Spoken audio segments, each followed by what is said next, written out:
오늘 말씀의 제목은 영적 붕괴는 한 번에 이루어지는 것이 아니다. 영적 붕괴는 한 번에 이루어지는 것이 아니다라는 말씀의 제목을 함께 은혜를 나누겠습니다. 인사 나누겠습니다. 한 주간 잘 지내셨습니까? 수고 많으셨습니다. 인사하겠습니다. 네, 손님 우리가 지난 시간에 살펴봤던 내용을 조금 살펴보기를 원하는데 예수님께서 제자들을 처음에 어떻게 하시죠? 부르시고 보내시고 권능을 주시죠. 그렇게 파송된 제자들이 가는 곳마다 복음을 전하고 권능을 행합니다. 그 내용이 12절 13절에 이렇게 기록되어 있어요. 제가 읽어보겠습니다. 제자들이 나가서 회개하라 전파하고 많은 귀신을 쫓아내며 많은 병자에게 기름을 발라 고치더라. 자, 그렇게 파송을 받고 돌아온 제자들이 예수님께 이제 보고를 하는 내용이 30절에 나옵니다. 30절 말씀을 함께 읽어보겠습니다. 읽습니다. 사도들이 예수께 모여 자기들이 해야 한 것과 가르친 것을 낱낱이 고하니. 자, 그러니까 12절 13절에 제자를 보내고 30절에 그 제자들이 그 보고한 내용들이 자연스럽게 이어지는데, 오늘 마가는 이 중간에 오늘 우리가 읽은 이 세례 요한의 죽음에 관한 이야기를 갑자기 쑥 끼워 놓습니다. 연결되지 않아요. 중간에 쑥 끼워 넣어요. 이유가 뭘까요? 이유가 있죠. 세례 요한이 죽음이 가지고 있는 중요한 이유를 이 마가는 설명하고 싶었기 때문에 그렇습니다. 이 세례 요한의 죽음은 이제 앞으로 예수님께서 어떠한 죽음을 맞이하게 될지를 마가가 세례 요한을 통해서 미리 보여주는 거고요. 또한 예수님께서 부르시고 보내시는 제자들이 걸어가야 할 길이 바로 이 세례 요한과 같다. 십자가의 길이다라는 것을 말해주고 싶었던 거예요. 성도님들, 성경은 예수 믿는 우리들, 그리스도인 된 우리들이 제자로 살아가는 삶의 방향을 분명하게 우리에게 말씀합니다. 그 내용이 마태복음 7장 13절 14절에 이렇게 기록하고 있죠. 함께 읽어보겠습니다. 읽습니다. 좁은 문으로 들어가라. 멸망으로 인도하는 문은 크고 그 길이 넓어 그리로 들어가는 자가 많고 생명으로 인도하는 문은 좁고 길이 협착하여 찾는 자가 적음이라. 예수 믿고 따르는 길은 좁은 문을 향하여 좁은 길을 걸어가는 것이라고 주님께서 직접 말씀해 주시죠. 그래서 그 길을 찾는 사람이 많지 않다라고 말씀하십니다. 그러나 여러분, 우리가 기억해야 될 게 뭐죠? 예수님은 우리가 걷는 그 길을 생명으로 인도하는 길이다라고 말씀한다라는 거예요. 그리고 오늘 저와 여러분들이 이 좁고 험난한 길을 걸어갈 때 지칠 수 있지만 지치지 않도록 믿음으로 걸어갈 수 있도록 우리 안에 성령님을 보내주시는 거죠. 찬송가 그런 찬양이 있죠. 좁은 길을 걸으며 밤낮 기뻐하는 건 이유가 뭐죠? 주의 영이 함께하기 때문이라는 거예요. 사랑하는 성도님들, 쉽지 않은 길이지만 주님과 함께 걷는 이 길 가운데 주님이 저희에게 힘과 능력을 주시는 줄 믿습니다. 이게 바로 우리의 믿음이죠. 언제까지 주님이 우리와 함께 하시고 힘과 능력을 주십니까? 저와 여러분이 이 믿음의 길을 마치고 주님 앞에 서는 그날, 영광의 면류관을 받는 그날까지 주님이 우리와 함께 하시는 거예요. 이번 한 주간 세상 가운데 이 좁은 길 걷느라 지치고 피곤한 우리의 마음이 이 예배를 통해서 주님이 주시는 담대함과 평안함으로 새롭게 되는 그런 귀한 은혜 예배가 되기를 주의 이름으로 축복합니다. 여러분, 오늘 본문을 보면 제자로 살았던, 다시 말해 좁은 길을 걸었던 세례 요한이 어떻게 죽게 되었는지를 자세히 설명하고 있죠. 자, 그렇다면 왜 갑자기 세례 요한의 이야기가 이렇게 갑자기 등장할까? 배경을 좀 살펴볼 필요가 있어요. 오늘 본문 말씀 14절 말씀 우리 함께 읽어보겠습니다. 읽습니다. 이에 예수의 이름이 드러난지라. 헤롯 왕이 듣고 이르되 이는 세례 요한이 죽은 자 가운데서 살아났도다. 그러므로 이런 능력이 그 속에서 일어나느니라 하고. 예수님의 제자들을 보내는 것보다 복음이 증거되고 능력이 나타나자 이 예수님의 이름이 드러납니다. 사람들 안에 널리 퍼지기 시작해요.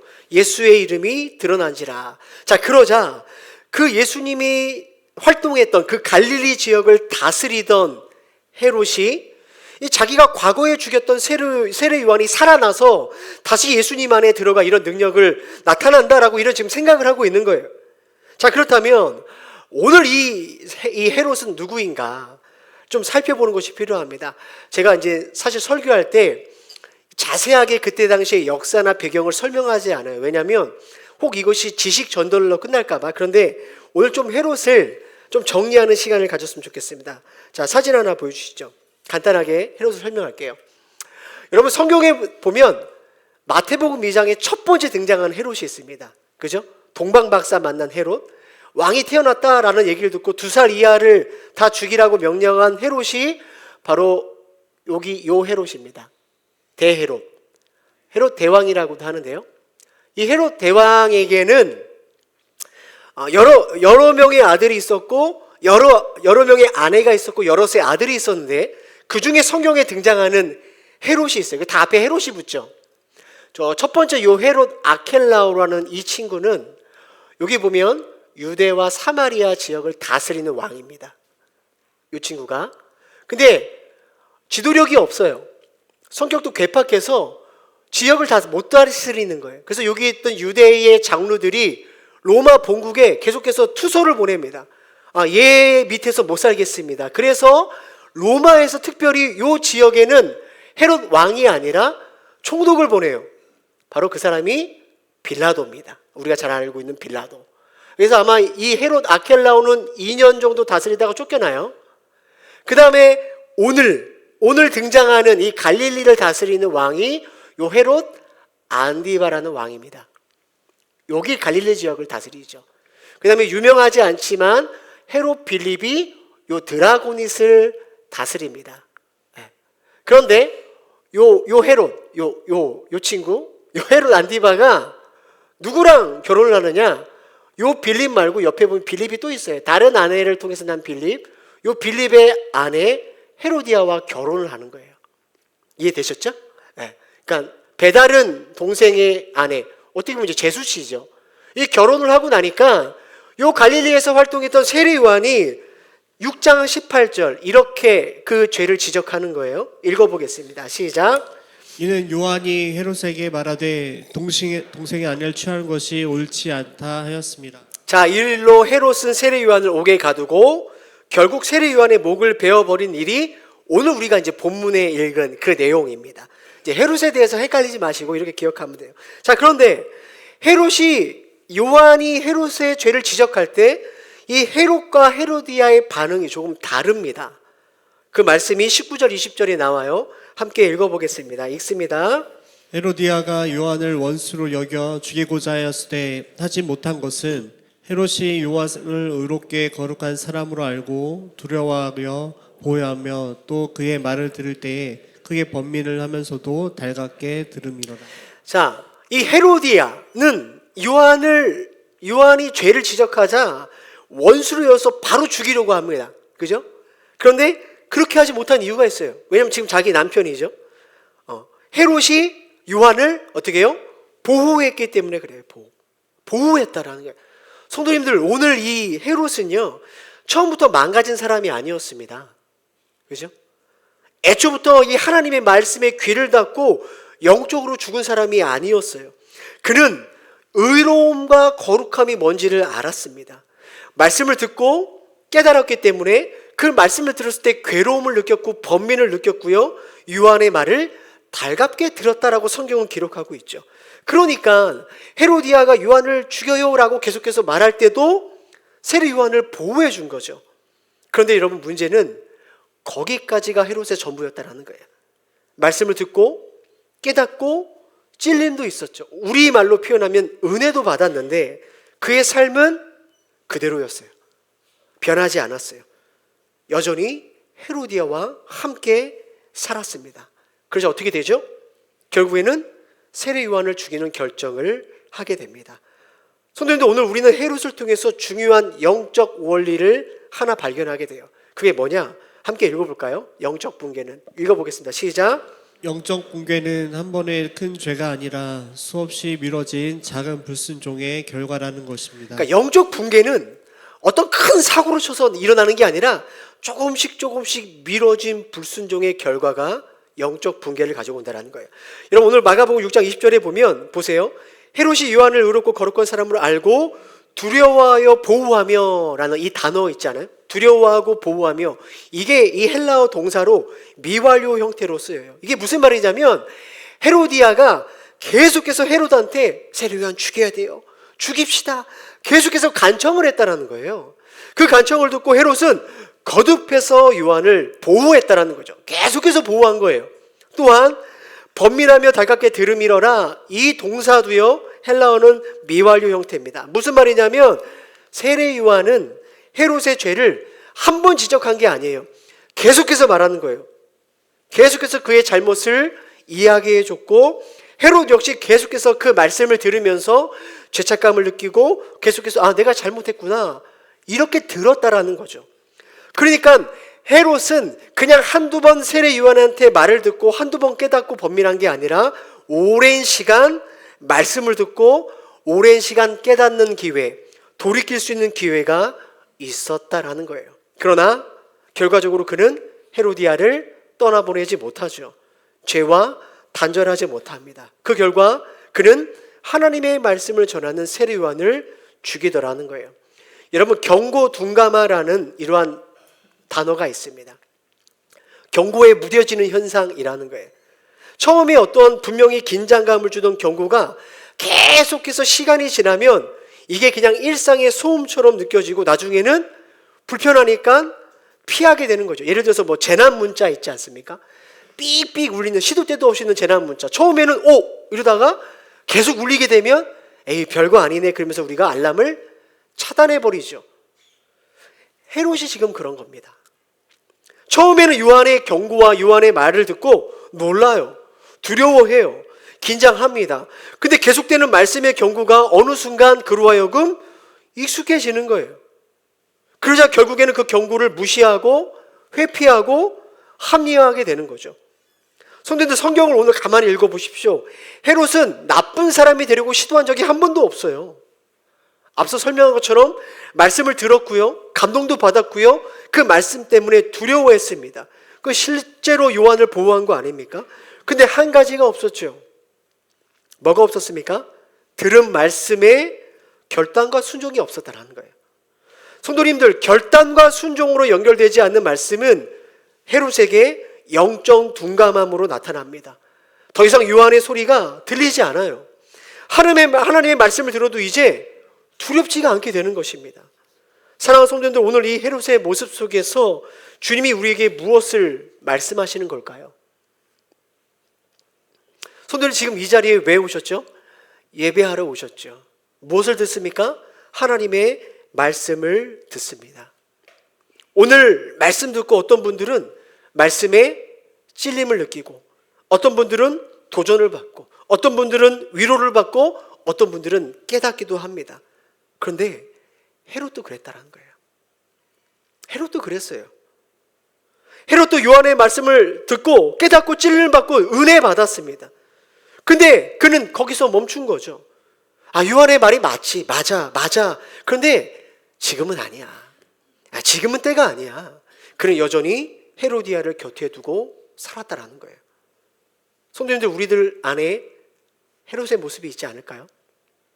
매주 말씀을 통해 주님이 우리의 삶에 멈추라고 하신 것들이 있죠. 떠나보내라고 하신 것들이 있죠. 우리 그 말씀을 들으면 찔리고 깨닫고 은혜도 받습니다. 그런데 우리는 어떻게 반응합니까? 그런데 지금은 아니야. 아직은 아닌 것 같아. 헤롯처럼 여전히 우리는 헤로디아를 떠나보내지 않고 헤로디아와 같이 살아가고 있다는 거예요. 여러분, 문제는 이것이 지속되면 이제는 그 어떠한 말씀을 들어도 영적 둔감화 현상, 이제 아무런 느낌이 없게 됩니다. 하나님이 어떠한 말씀의 경고를 들어도 느낌이 들지 않아요. 그 말씀이 내 삶에 전혀 영향을 주지 못하는 그 둔감화 현상이 우리 인생에 찾아온다는 거예요. 우리가 예수 믿고 살아가면서 심각하게 착각하는 게 있어요. 내가 그렇게 순종하는 삶을 살지 않지만 그렇다고 내가 그렇게 불순종하며 살진 않아. 내가 그렇게 충성되게 교회를 섬기지 않지만 그렇다고 또 그렇게 내가 불신앙의 삶을 살지 않아. 여러분, 우리는 여전히 헤로디아와 함께 살면서 여전히 내가 교회를 다니고 때로는 봉사를 하고 이 종교적인 삶을 살아간다는 것 때문에 우리 스스로를 되게 낙관적으로 평가하고 있는 게 우리의 가장 큰 문제라는 것입니다. 성도님들, 지금 여러분 안에 떠나보내지 못하는 그 헤로디아는요, 절대로 성도님들 안에 하나님의 말씀이 자리 잡도록 내버려 두지 않습니다. 여러분이 지금 듣고 깨닫는 말씀이 성도님들 마음 안에 뿌리를 내리고 자라는 일에 절대로 헤로디아가 그것을 내버려 두지 않는다라는 거예요. 여러분, 오늘 말씀을 보시면 떠나보내지 않는 헤로디아 영향력 안에 헤롯이 결국 무엇을 선택합니까? 요한을 죽이는 거죠. 마찬가지로 말씀을 듣기만 하고 헤로디아를 떠나보내지 않는 우리의 삶 속에 그 죄는 반드시 여러분 안에 있는 하나님 말씀을 죽일 겁니다. 여러분의 믿음과 신앙을 반드시 죽일 겁니다. 목을 베어버릴 거예요. 사진 하나 보내주시죠. 작년이더라고요. 2025년 3월 24일에 서울 강동구에 엄청나게 큰 싱크홀이 생겼어요. 기사를 찾아보니까 한 명이 다치고 한 명이 죽었더라고요. 싱크홀이 뭐죠? 멀쩡한 도로에 갑자기 구멍이 생기는 현상이에요. 근데 우리는 아니 어떻게 멀쩡한 도로에 하루아침에 이렇게 구멍이 생길 수 있어? 라고 이야기를 하지만 전문가들은 그렇게 말하고 있지 않아요. 갑자기 생기는 게 아니라는 거예요. 전조 증상이 있다는 것입니다. 전조 증상. 전문가들에 의하면 싱크홀이 생기기 전에 도로가 울퉁불퉁해진대요. 군데군데 움푹 들어가기도 하고 반대로 방지턱처럼 솟아오르는 일들이 있다고 합니다. 주변 건물이 살짝 기울거나 균열이 생기는 이러한 현상들이 짧게는 몇 주, 길게는 오랜 시간 지속된 후에 싱크홀이 생긴다라는 거예요. 갑자기 생기는 게 아니라 전조 증상이 있다라는 거죠.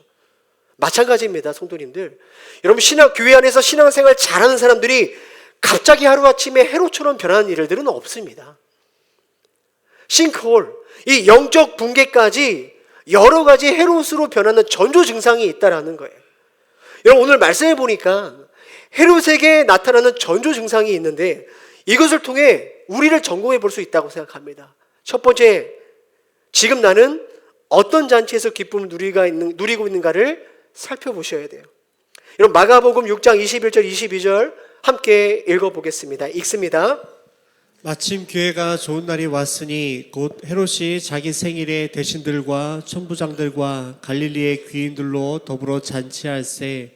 헤로디아의 딸이 친히 들어와 춤을 추어 헤롯과 그와 함께 앉은 자들을 기쁘게 한지라. 왕이 그 소녀에게 이르되 무엇이든지 내가 원하는 것을 내게 구하라.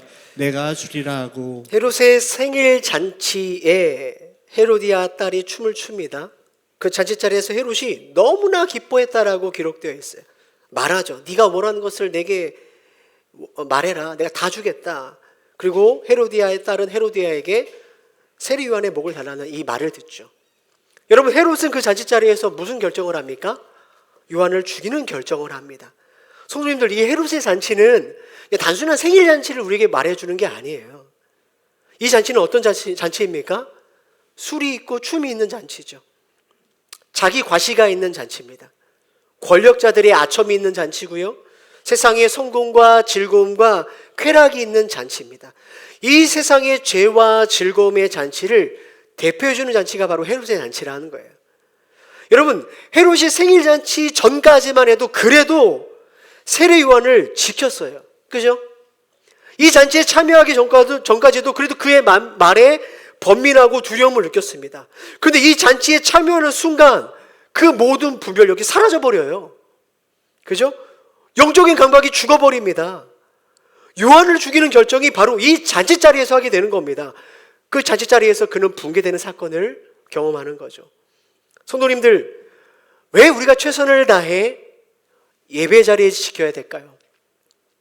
왜 최선을 다해 기도와 말씀의 자리를 지켜야 되는지 아십니까? 왜 맨날 그 이야기를 하는지 아십니까? 그래야만 이 세상 잔치에 기웃거리지 않기 때문에 그래요. 여러분, 주님께서 성도들에게 베풀어 주시는 말씀과 은혜의 잔치에서 영적인 기쁨을 우리가 충만해져야 우리가 세상 잔치에서 우리의 시간과 에너지를 소비하지 않게 되기 때문에 그래요. 신앙의 중립은 없습니다. 하나님 나라 잔치 아니면 세상 잔치 둘 중에 하나에 우리는 거하게 되어 있다는 거예요. 사도 바울이 그리스도인의 삶을 이렇게 묘사하죠. 고린도전서 9장 25절. 말씀을 생각하면서 함께 읽어보겠습니다. 읽습니다.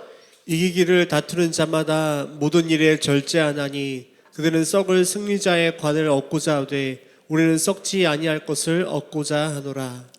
사도 바울 당시 그리스 올림픽 경기에 참석하는 이 경기자들이 이 승리의 관을 얻기 위해 절제하는 훈련을 받았다고 합니다. 그들은 그래서 승리하기 위해서 굶주를 하고요, 금식을 하고 오락을 금하고 모든 일에 절제하는 훈련을 삼았던 거죠.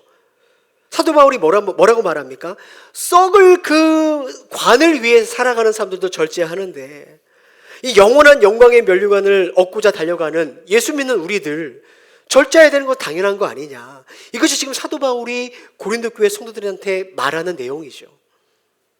그리고 오늘 이 시대의 믿음의 길을 경주하는 우리들에게 하는 말입니다.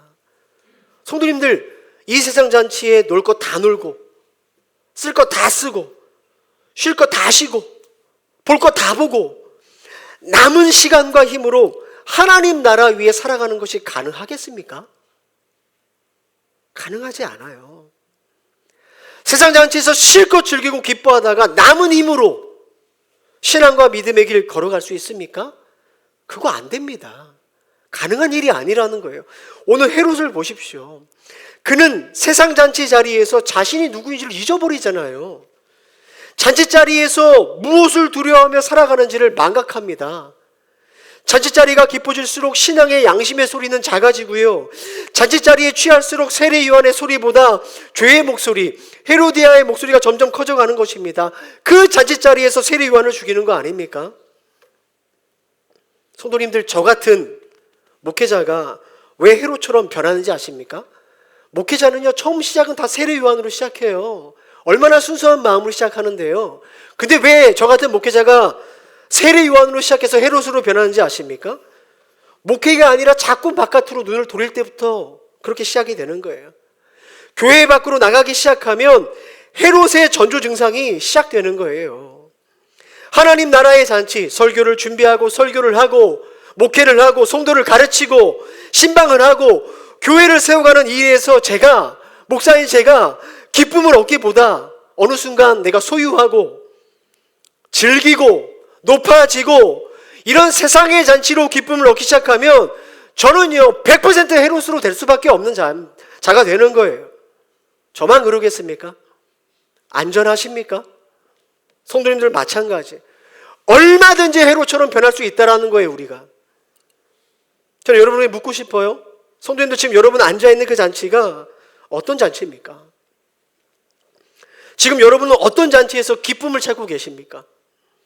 어떤 잔치를 위해서 여러분의 시간과 재정과 힘을 쏟고 계십니까? 여러분이 앉아있는 그 잔치가 지금 여러분이 어떤 사람인지를 증명하는 거예요. 내가 여력이 되고 능력이 되고 시간이 된다고 해서 세상 잔치를 절제하지 못하면 우리 중 그 누구도 헤롯의 길을 걸어갈 수밖에 없는 연약한 자라는 것을 우리가 늘 기억해야 되는 거죠. 사랑하는 성도님들, 헤롯의 잔치, 세상 잔치의 기쁨과 즐거움을 얻으려는 이 일들을 이제 좀 끝내야 되지 않겠습니까? 그죠? 주님 앞에 설 날 많지 않았는데 계속해서 세상 잔치에 머물러야 되겠습니까? 나는 지금 어떤 잔치의 기쁨을 찾고 있나? 이것을 통해 나의 영적 상태를 확인해 봐야 돼요. 확인해 봐야 돼요. 두 번째, 헤롯의 전조 증상이 또 하나 있습니다. 세례 요한의 말보다 헤로디아의 말이 나한테 더 달콤하게 들리기 시작하는 것. 헤롯의 전조 증상이에요. 앞서 말씀드렸지만 헤롯이요, 요한의 말을 들을 때만 하더라도 그는 양심이 살아있었어요. 하나님을 두려워할 줄 알았어요. 근데 조금씩 세례 요한의 말보다 헤로디아의 말을 듣게 됩니다. 성도님들, 헤로디아는요, 성경에 등장하는 인물이면서 동시에 오늘 우리 안에 선포되어지는 하나님의 말씀을 대적하고 죽이는 죄를 나타내는 거예요. 성도들, 하나님의 말씀으로 우리 안에 있는 헤로디아, 죄를 죽이지 않으면 그 헤로디아는 반드시 우리 안에 있는 세례 요한을 죽입니다. 하나님의 말씀을 죽일 거예요. 예수께서 이미 비유로 그 말씀을 설명하셨죠. 마가복음 4장 7절 보십시오. 더러는 가시떨기에 떨어짐에 가시가 자라 기운을 막음으로 결실하지 못하게 하였다. 기운을 막다라는 말, 영어 성경 보십시오. 초크라고 썼어요. 목을 조르다, 죽이다라는 뜻이죠. 하나님의 말씀을 죽이는 것이 우리 안에 있다는 거죠. 그 가시떨기, 그 가시가 뭘까? 마가복음 4장 19절에 그 가시를 이렇게 설명합니다. 함께 읽습니다. 시작. 세상의 염려와 재물의 유혹과 기타 욕심이 들어와 말씀을 막아 결실하지 못하게 되는 자요. 같은 본문을 다루고 있는 누가복음에도 동일한 얘기를 해요. 이상의 염려와 재물과 향락의 기운에 막혀. 뭘 이야기할까요? 말씀을 죽이는 가시가 뭘까요? 우리 안에 있는 헤로디아는 계속해서 여러분에게 돈과 쾌락과 정욕과 이런 욕심들이 가득한 세상 잔치에 여러분을 끊임없이 초대해서 거기서 기쁨을 얻게 함으로 우리 안에 말씀이 자라고 열매 맺는 일을 가로막는 거예요. 죽이는 거예요. 성도님들, 그렇다면 지금 내가 말씀 듣는 여러분이 내가 지금 세례 요한의 말이 아니라 헤로디아의 말을 더 달콤하게 듣는지 어떻게 구분할 수 있을까요? 어떻게 우리 자신을 평가할 수 있을까? 헤로디아를 보면 돼요. 오늘 헤로디아. 자, 세례 요한이 죄를 지적할 때 헤로디아가 어떻게 행동했죠? 19절 보십시오. 헤로디아가 요한을 어떻게 여겼어요? 원수로 여겼어요. 그리고 어떻게 하죠? 죽이려고 했다라는 거예요. 네. 자신의 잘못과 죄를 지적하는 세례 요한을 원수로 여겨 죽이는 것. 성도님들, 지금 제가 이 자리에 있는 성도님들에게 여러분 하나님 말씀을 사셔야 됩니다. 돌이키라고 선포하고 회개하라고 이야기할 때, 그 세상 잔치에서 돌이키고 헤로디아를 단절하라고 이야기할 때 듣는 여러분 안에 지금 듣기가 싫고 불편하고 화가 나고, 뭐 정말로 저를 원수처럼 죽이려고 하진 않겠지만 그런 죽이고자 하는 마음이 든다면 지금 우리는 이미 헤로디아 영향 안에 들어와 있다는 거예요. 성도님들, 기도 생활 잘하십시오 이 얘기 들을 때 불편하고 듣기 싫으시다면, 여러분 서로 사랑하고 용서하라는 말이 거북하게 들리신다면, 제발 세상 잔치 그만 즐기라고 하면 화가 나신다면, 돈과 하나님을 겸하여 섬길 수 없다라는 주님 말씀에 따라 여러분의 11조 생활을 통해 신앙을 점검하라는 이야기를 들었을 때 내 마음에 분함이 올라온다면 헤로디아가 요한을 원수로 여겨 죽이고자 하였으되, 여러분 안에 있는 헤로디아가 하나님의 말씀을 원수로 여겨 죽이고자 하는 일들이 지금 우리 안에 일어나고 있는 거죠. 점검할 수 있죠. 성도님들, 사실 설교자인 저도 제일 괴로운 게 바로 이런 때입니다. 세례 요한처럼 말해야 될 때, 설교해야 될 때 정말 하고 싶지 않아요. 여러분, 제가 목사 벌써 한참 했는데 이런 설교하면 성도들이 좋아하겠다, 싫어하겠다, 그거 모르겠습니까? 그죠? 이런 설교하면 우리 성도님들 힘들 텐데, 어려워할 텐데, 불편할 텐데 왜 제가 모르겠어요. 그래서 제가 성도님들 마음 불편하지 않도록 설교한다면, 여러분 안에 모시고 있는 헤로디아 거슬리지 않는 설교만 한다면 저는 설교를 하면서도 헤롯과 같은 설교자가 되는 거예요. 헤로디아 눈치 보는 설교자. 여러분, 오늘 헤롯을 보십시오. 마가복음 6장 26절, 왕이 심히 근심하나 자기가 맹세한 것과 그 앉은 자들 인하여 그를 거절할 수 없는지라. 요한을 죽이는 게 잘못된 걸 알았지만 헤롯은 이제 하나님을 두려워하기보다 누굴 두려워해요? 사람을 두려워하는 거예요. 헤로디아를 두려워하는 거예요. 사람의 비율을 맞추느냐, 말씀을 타협하고 말씀을 죽이는 일 헤롯이 하는 거 아닙니까? 우리도 마찬가지입니다. 하나님 말씀 들리지 않으면 그 순간부터 우리는 누구 소리가 들려요? 사람 소리가 들려요. 내 안에 헤로디아 소리만 듣는 거예요. 말씀이 들리지 않으니까 누굴 죽여요? 우리 안에 있는 말씀을 죽이죠. 신앙과 믿음을 죽이는 선택을 우리가 하는 거예요. 우리가. 마귀가 하는 게 아니라 우리가 하는 거라고요. 디모데후서 4장 3절 5절 말씀 함께 읽어보겠습니다. 읽습니다. 때가 이르면 사람들이 건전한 교훈을 받으려 하지 않고 귀를 즐겁게 하는 말을 들으려고 자기네 욕심에 맞추어 스승을 모아들일 것입니다. 그들은 진리를 듣지 않고 꾸민 이야기에 귀를 기울일 것입니다.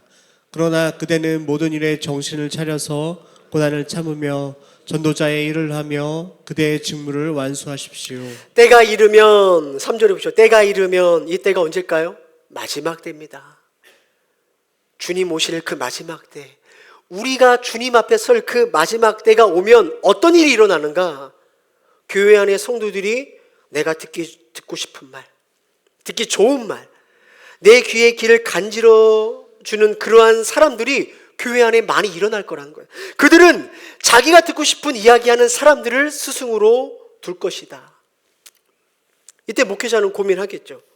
그들의 요구에 맞게 설교하는 헤롯과 같은 목사가 될 것인가? 아니면 오늘 보십시오. 그러나 모든 일에 정신을 차려서 고난을 참으며 전도자의 일을 하며 내게 주신 직무를 완수하는 힘들고 인기 없는 길을 걸어갈 것인가 선택할 때가 오는 거예요. 유독 이번 주에 말씀을 준비해서 참 마음이 불편하고 어떻게 이 설교를 해야 되나 고민하고 있는데 톡으로 어떤 성도님이 저에게 기도를 하나 보내주셨어요. 제가 설교를 마무리하면서 이 기도를 좀 함께 나누었으면 좋겠다는 생각이 들었습니다. 누가 보냈는지 밝히지는 않고요. 이렇게 기도를 보내주셨어요. 제가 읽어보겠습니다. 우리에게 넘치게 부어주시는 하나님, 교회를 세우시고 마음 상한 자들을 모으시고 목사님 설교를 통해 위로하게 하시니 감사합니다. 동해교회 머리이신 예수님만을 바라보며 사람의 말에 흔들리지 않고 말씀만 붙잡으며 교회 세워가실 수 있게 도와주세요. 26년 동해교회를 향한 하나님의 놀라운 계획을 믿습니다. 모두가 하나 되어 기도할 때 하나님 응답하시고 더욱 단단하게 공동체를 만들어 가실 줄 믿습니다. 사람을 두려워하지 말고 하나님을 두려워하며 성령님이 함께하사 주님이 주시는 지혜로 성도들을 대할 수 있게 해주세요. 목사님께서 담대하게 말씀을 선포할 때 모두가 세상의 가치에 흔들리지 않고 믿음의 선한 싸움에서 승리할 것을 믿습니다. 새롭게 시작하는 새해에 더 크신 은혜가 있을 것을 기대하며 예수님의 이름으로 기도합니다.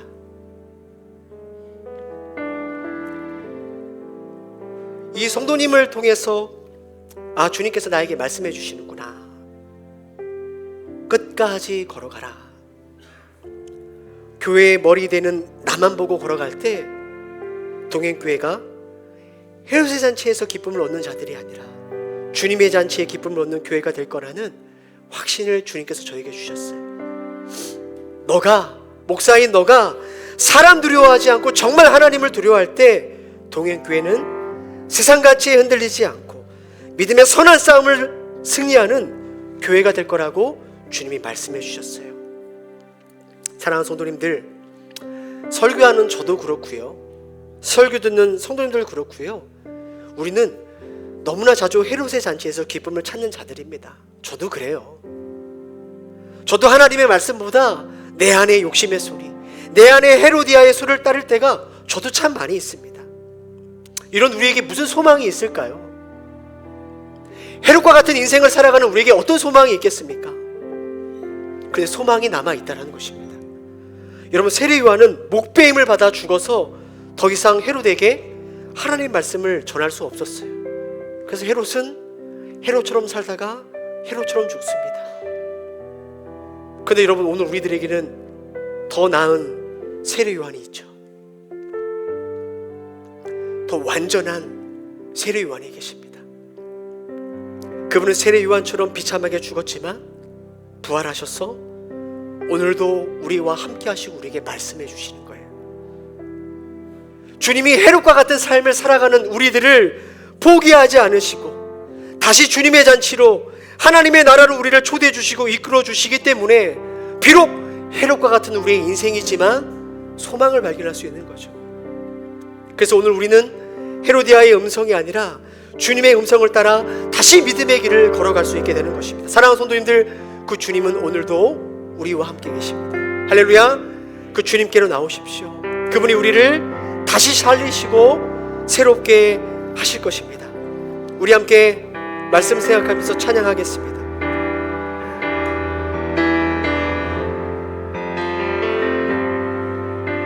우리 함께 고백합니다. 말씀 앞에서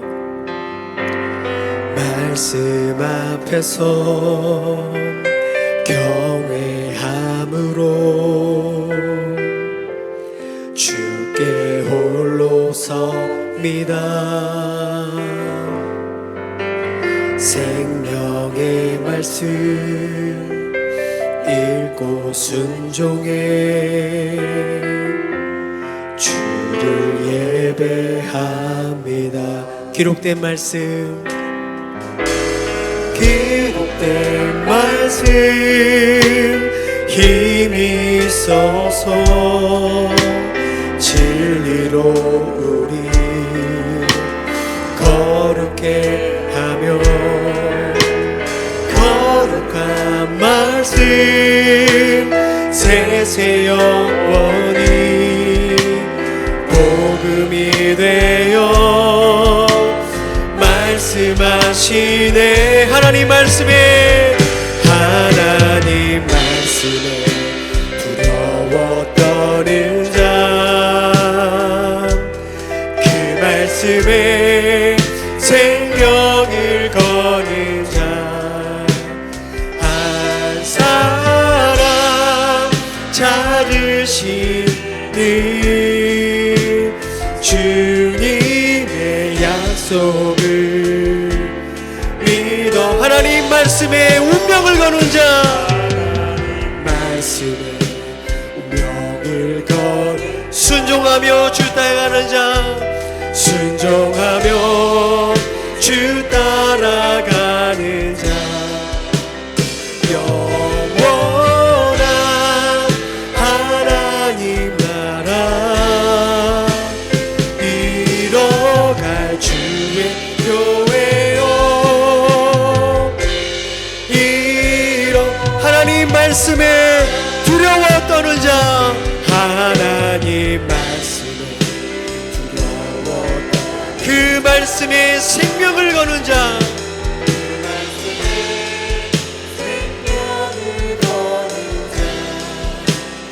한 사람 찾으시는 주님의 약속을 믿어. 하나님 운명을 거는 자, 운명을 거는 자, 아멘. 순종하며 주 따라가는 자, 영원한 하나님 나라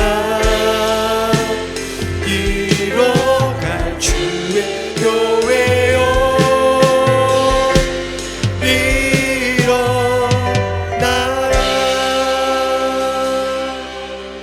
사랑하는 성도님들, 우리 말씀 생각하며 함께 기도하겠습니다. 하나님, 매주 우리에게 주시는 그 말씀, 우리로 하여금 깨닫게 하고 찔리게 하고 은혜를 주시는데, 하나님 말씀을 듣고 감동만으로 끝나는 이 헤롯의 신앙에서 벗어날 수 있도록 도와주십시오.